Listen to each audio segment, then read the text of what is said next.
Another day, another vlog na punta mga Jai. So kinabuhi sa pobre. For today's video nga mga Jai, so ngayong araw nga ay for the busy nga si Buntit. Dahil nandito nga tayo ngayon sa probinsya, no. So alam na pag nasa probinsya, so maaga pa lang ay kumain na ng hapunan, o diba? Kaya naman 5:30 pa lang ng hapon yan mga Jai. So nag-asikaso na ako ng pagkain namin para sa hapunan. Pagkatapos ko nga mabalatan to mga talong mga dino, syempre ito na yung kasunod.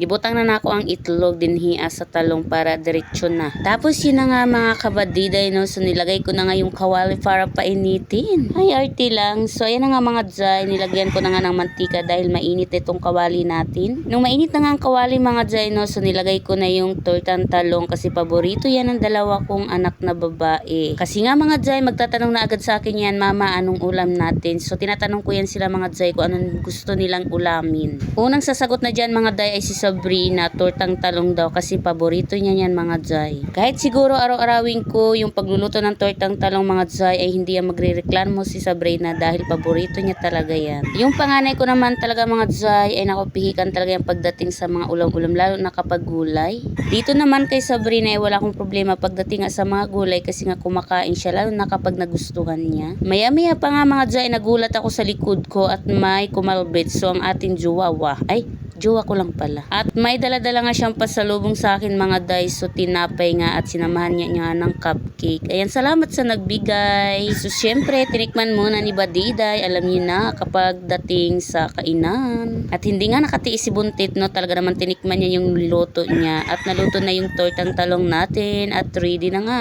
Nang matapos ko na nga lutuin yung tortang talong mga Day, sinunod ko naman nga itong gisahin yung kalabasa. At wala naman akong ibang isasahog nga dyan mga Day. So itong Lucky Me. Dahil alam nyo bang masarap yan kapag ito nga ang hinalo natin sa ating kalabasa. Ginisa ko yung kalabasa mga Day, tapos nilagyan ko ng tubig.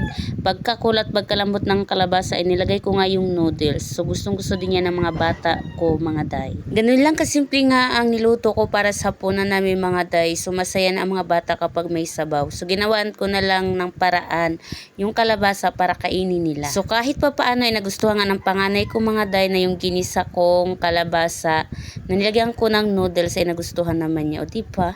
Paraan lang tayo mga nanay mga Jai para makakain yung mga anak natin na pihikan sa gulay. So nauna na si Borod mga Jai, gawa pa man sila nangabot. So ako nauna na kog kaon. Ang gusto ko mga Jai ay mainit pa yung pagkain pag ako kumain kasi masarap pag mainit yung kinakain natin. So ayan na nga, kain po tayo. Salamat sa blessing for today's video. At dito na muna mga Jai ang for the ganap ni Badiday for today's video. See you in next vlog mga kainday.